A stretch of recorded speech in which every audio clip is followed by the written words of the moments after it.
পবিত্র কোরআন এই শিক্ষা যদি আপনার সন্তানকে না দেন, আপনি যদি না শিখেন, শুধু তাই নাই, কোরআনের বিরুদ্ধে যদি চলেন, আলেমদের বিরুদ্ধে, মাদ্রাসার বিরুদ্ধে, তবে মুসলমানরা যদি কোরআনের বিরুদ্ধে কথা বলে, কোরআন থেকে যদি মুখ ফিরিয়ে নেয়, তাহলে তাদের কি কি ক্ষতি হবে।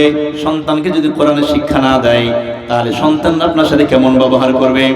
আল্লাহ রাব্বুল আলামিন পবিত্র কোরআনের 23 নম্বর সূরা সূরাতুল আহজাবের 67 এবং 68 নম্বর আল্লাহ রাব্বুল আলামিন বলছেন, হাসরের ময়দানে যখন আপনার সন্তানকে যখন জাহান্নামে নিক্ষেপ করে দেওয়া হবে, ওই সন্তানরা তখন আল্লাহকে ডাক দিয়ে বলবেন, কি বলবেন?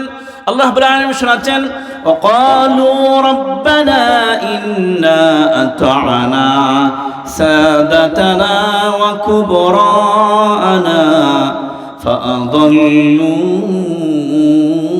আস-সাবিলা। হাসরের ময়দানে যখন আপনার ওই সন্তানকে যখন জাহান্নামে যখন নিক্ষেপ করে দেওয়া হবে, সন্তানরা আল্লাহকে ডাক দিয়ে বলবে, আল্লাহ আমাদেরকে কেন জাহান্নামে ফেলে দিলেন, আমাদের অপরাধটা কি? আল্লাহ রাব্বুল আলামিন ডাক দিয়ে বলে, বান্দারে, দুনিয়াতে থাকতে তুমি কোরআন থেকে মুখ ফিরিয়ে নিয়েছিলে, কোরআন তেলাওয়াত করো নাই, কোরআনকে মানো নাই, কোরআনকে অনুসরণ করো নাই, ঠিকমতো নামাজ পড়ো নাই, গুনাহ থেকে মুক্ত জীবনকে করতে পারো নাই, এই জন্যই তোমাকে জাহান্নাম দিয়ে দিলাম। সন্তানরা তখন আল্লাহকে ডাক দিয়ে বলবে, আল্লাহ আমি যে জাহান্নামে এসেছি এটা তো আমার দোষ নয়। বলে, দোষ কার? বলে, আমার পিতা মাতার। যারা পিতা মাতা আছেন তারা সাবধান হয়ে যান, হয়তো হাসরের ময়দানে আপনার সন্তান আল্লাহর আদালতে দাঁড়িয়ে আপনার বিরুদ্ধে মামলা দিতে পারে। কি কি মামলা হতে পারে, কেমন হতে পারে, কান খাড়া করে শুনেন, মা বোনরা যারা আছেন তারাও শুনেন। হাসরের ময়দানে ওই সন্তানরা তখন আল্লাহকে ডাক দিয়ে বলবে, আল্লাহ দুনিয়াতে থাকতে আমার পিতা মাতা এই কোরআন শিক্ষার জন্য আমাকে বাধ্য করে নাই, নামাজ পড়ার জন্য আমাকে বাধ্য করে নাই। মা বোনরা তারা বলবে, আল্লাহ দুনিয়াতে থাকতে আমার মা দুনিয়াতে আমাকে পর্দা করার জন্য বাধ্য করে নাই, নামাজ পড়ার জন্য বাধ্য করে নাই, কোরআন পড়ার জন্য যে বাধ্য করে নাই। যদি দুনিয়াতে কোনো কাজকর্ম যদি না করতাম, হুকুম না শুনতাম, স্কুল না যেতাম, প্রাইভেট না যেতাম, তাহলে আমাকে বকা দিত, মার দিত। কিন্তু কোরআন শেখার জন্য, নামাজ পড়ার জন্য, ভালো কাজ করার জন্য আমার পিতা মাতা কোনোদিন আমাকে বাধ্য করে নাই। আল্লাহ বলবে, তাহলে কি চাস বান্দা? তখন সে বলবে, রব্বানা আতিহিম দি'ফাইনি মিনাল আযাব। সন্তানরা ডাক দিয়ে বলবে, আল্লাহ আমাকে যতগুলো আযাব দিবে তার থেকে তুমি ডবল আযাব তুমি আমার পিতা মাতাকে দাও। চিন্তা করেন তো, হাসরের ময়দানে খোদা নাখাস্তা আপনার সন্তান যদি আল্লাহর আদালতে দাঁড়িয়ে যদি বলতে থাকে, আল্লাহ আমার পিতামাতা দুনিয়াতে থাকতে আমাকে কোরআন শিক্ষা দেয় নাই, নামাজ পড়ার জন্য বাধ্য করে নাই, কোরআন পড়ার জন্য বাধ্য করে নাই, আর দুনিয়ার হুকুম না শুনলে আমাকে বাড়ি থেকে বের করে দিয়েছে। মা বোনরা দুনিয়াতে সামান্য পরিমাণ সন্তানের হুকুম না শুনলে তাদেরকে প্রহর করেছে, কিন্তু কোরআন শেখার জন্য, নামাজ পড়ার জন্য আমরা কে এমন আছি? মা বোনরা একটু বলেন তো, সন্তানকে আপনি বকেছেন, মেরেছেন যে না তোমাকে নামাজ পড়াই লাগবে, কোরআন পড়াই লাগবে, কে কে বলেছেন? বলেন না। হাসরের ময়দানে আপনি পাকড়াও হয়ে যেতে পারেন। আপনার সন্তান যদি জাহান্নামে চলে যায়, তারা আপনার বিরুদ্ধে তারা মামলা দেবে। এজন্য যারা গার্জেন আছেন, মা বোনদেরকে বলবো, সন্তানকে কোরআন শিক্ষা দিবেন। নামাজ না পড়লে তাকে বাধ্য করতে হবে যে নামাজ পড়াই লাগবে, না হলে আমার বাড়িতে তোমার কোনো ঠাঁই নাই, আমি তোমার জন্য হাসরের ময়দানে আমি জাহান্নামে যেতে পারবো না। আপনি কড়া কথা আপনার সন্তানকে আপনি বলে দেবেন। আপনি এইভাবে ওয়াজ করেন, আপনার সন্তান যদি না মানে তার ব্যাপার, আপনি আল্লাহকে বলবেন, আল্লাহ দুনিয়াতে থাকতে আমি তাকে বলেছি, নামাজ পড়ার জন্য বাধ্য করেছি, কোরআন পড়ার জন্য বাধ্য করেছি, কিন্তু সে শিখে নাই, আমি কি করব? তখন তাহলে আপনি বেঁচে যাবেন। আর যদি না বলেন দুনিয়াতে, তাহলে সেদিন আপনি পাকড়াও হয়ে যাবেন।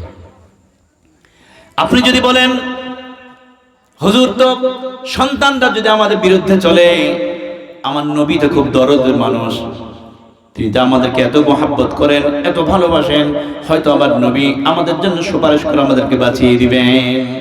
না না, বাঁচাবেন না। তিনি হলেন রাহমাতুল লিল আলামিন, আর আল্লাহ হলেন রব্বুল আলামিন। কবি বলছেন, রহমাতুল লিল আলামিন নবী, রহমাতুল লিল আলামিন নবী কোরআনে প্রমাণ, আশিক বিনে কে বুঝিবে আমার দয়ার নবীর শান, উম্মত বিনে কে চিনিবে আমার দয়ার নবীর শান। নবী আমার রাহমাতুল লিল আলামিন। কিন্তু যে কথা আলোচনা করছিলাম, হাশরের ময়দানে ওই নবীও কিন্তু আপনাকে বাঁচাবে না যদি আপনি কোরআন থেকে মুখ ফিরিয়ে নেন, কোরআনের বিরুদ্ধে চলেন, ওই নবী কিন্তু হাশরের ময়দানে আপনাকে বাঁচাবে না। আপনি যদি বলেন হুজুর তাহলে প্রমাণ দেন, পবিত্র কোরআন খুলুন, পবিত্র কোরআনের 25 নম্বর সূরা সূরাতুল ফুরকান, এই ফুরকানের 30 নম্বর আয়াত খুলুন। এখানে আল্লাহ রাব্বুল আলামিন বলছেন যে নবী সাল্লাল্লাহু আলাইহি সাল্লাম হাশরের ময়দানে ওই উম্মতের সঙ্গে কেমন ব্যবহার করবেন, যারা কোরআন থেকে মুখ ফিরিয়ে নেবে, কোরআনের যারা বিরোধী করবে, তাদের সঙ্গে আল্লাহ নবী সাল্লাল্লাহু আলাইহি সাল্লাম কেমন আচরণ করবেন। আল্লাহ রাব্বুল আলামিন শোনাচ্ছেন, ওয়াকালার রাসূলু ইয়া রাব্বি ইন্না কওমি ইত্তাখাযু হাযাল কুরআন মাহজুরা। আল্লাহ রাব্বুল আলামিন শোনাচ্ছেন, হাশরের ময়দানে আল্লাহ নবী সাল্লাল্লাহু আলাইহি সাল্লাম আল্লাহর আদালতে দাঁড়িয়ে অসংখ্য উম্মতের নামে তিনি মামলা দিবেন। আল্লাহ রাব্বুল আলামিনকে ডাক দিয়ে বলবেন, আল্লাহ আমার এই উম্মতগুলি দুনিয়াতে থাকতে তারা কোরআন থেকে মুখ ফিরিয়ে নিয়েছিল, কোরআনের বিরুদ্ধে চলেছিল, আমি তাদের নামে তোমার আদালতে মামলা দিলাম, তুমি এদের বিচার ব্যবস্থা করো। একটু চিন্তা করেন তো, রাসূল যদি আমাদের নামে মামলা দিয়ে দেয় তাহলে আমাদেরকে কে বাঁচাবে সেদিন? আর কেউ বাঁচাতে পারবে? একজনই তো দেখেন কান্ডারি, তিনিই তো হাশরের ময়দানে সুপারিশের যোগ্য, তিনি উম্মতের জন্য সুপারিশ করবে। আর তিনি যদি আমাদের উল্টো ওই উম্মতের নামে যদি মামলা দিয়ে দেয় আল্লাহর আদালতে দাঁড়িয়ে যে আল্লাহ আপনি এদের বিচার করেন, তাহলে আর কে বাঁচাবে? তাহলে চিন্তা করেন তো, এক নাম্বার আপনার সন্তান যদি আল্লাহর আদালতে দাঁড়িয়ে আপনার নামে মামলা দিয়ে দেয়, কিভাবে বাঁচবেন? 2 নম্বর, রাসূল সাল্লাল্লাহু আলাইহি সাল্লাম আল্লাহর আদালতে দাঁড়িয়ে যদি মামলা দিয়ে দেয় তাহলে কি হবে? আপনি বলতে পারেন তাহলে আল্লাহ আমাদেরকে বাঁচিয়ে দিবেন না। আল্লাহ রাব্বুল আলামিন আমাদের সঙ্গে কেমন ব্যবহার করবেন? পবিত্র কোরআন খুলুন, পবিত্র কোরআনে আল্লাহ রাব্বুল আলামিন বলছেন, ওমান আ'রাদা আন যিকরি ফাইন্না লাহু মাঈশাতাও ওয়া দানকা ওয়া নাহশুরুহু ইয়াওমাল কিয়ামাতি আ'মা ক্বালা রাব্বি লিমা হাশারতানি আ'মা ওয়া ক্বাদ কুনতু বাসীরা। আল্লাহ রাব্বুল আলামিন বলছেন, দুনিয়াতে যারা আমার কোরআন থেকে মুখ ফিরিয়ে নেবে, এই কোরআনের যারা বিরুদ্ধে চলবে, আল্লাহ রাব্বুল আলামিন বলছেন দুনিয়াতে তাদের জীবনটা আমি সংকীর্ণ করে দেব। দুনিয়াতে অনেক আয় রোজগার করবে, ইনকাম করবে, কিন্তু উন্নত থাকবে না। অসুখ বিসুখ বিপদ আপদ মুসিবত দিয়ে আমি তার জীবনটা সংকীর্ণ করে দেব। অনেক কিছু মাল সম্পদ তার কাছে থাকবে, কিন্তু আমি তাকে ভোগ করতে দেব না। শুধু তাই নয়, আয়াতের তাফসীরে এসেছে ওই মানুষগুলো যখন মারা যাবে, ওই সব মানুষগুলো যখন মারা যাবে, কবরে যখন তাদেরকে রাখা হবে, কবর তাদের সঙ্গে এমন আচরণ করবে, 2 দিককার মাটি এমন ভাবে তাকে চাপ দিবে, শরীরের সমস্ত অঙ্গ প্রত্যঙ্গ গলে হাড় গোড় গোড় চূর্ণ বিচূর্ণ হয়ে যাবে। এটা তো দুনিয়ার আযাব। আখিরাতে আল্লাহ রাব্বুল আলামিন তাদের সাথে কেমন আচরণ করবে আল্লাহ রাব্বুল আলামিন শোনাচ্ছেন, ক্বালা রাব্বি লিমা হাশারতানি আ'মা ওয়া ক্বাদ কুনতু বাসীরা। হাশরের ময়দানে ওই সব মানুষগুলি অন্ধ হয়ে যাবে, অন্ধ, দেখতে পাবে না। আল্লাহকে ডাক দিয়ে বলবে, আয় আল্লাহ, দুনিয়াতে তো আমরা চক্ষুওয়ালা ছিলাম, দুনিয়াতে তো আমরা দেখতে পেতাম, আজকে কেন আমরা অন্ধ হয়ে গেলাম? কেন আমরা দেখতে পাচ্ছি না?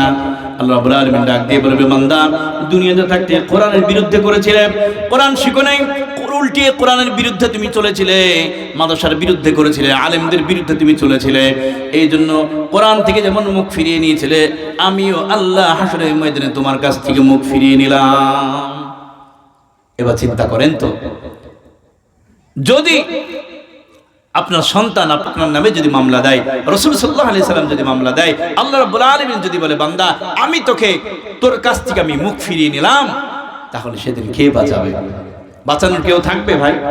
না না, এই জন্য এত বড় সম্পদ আপনার সন্তানকে এ থেকে বঞ্চিত করে রাখবেন না।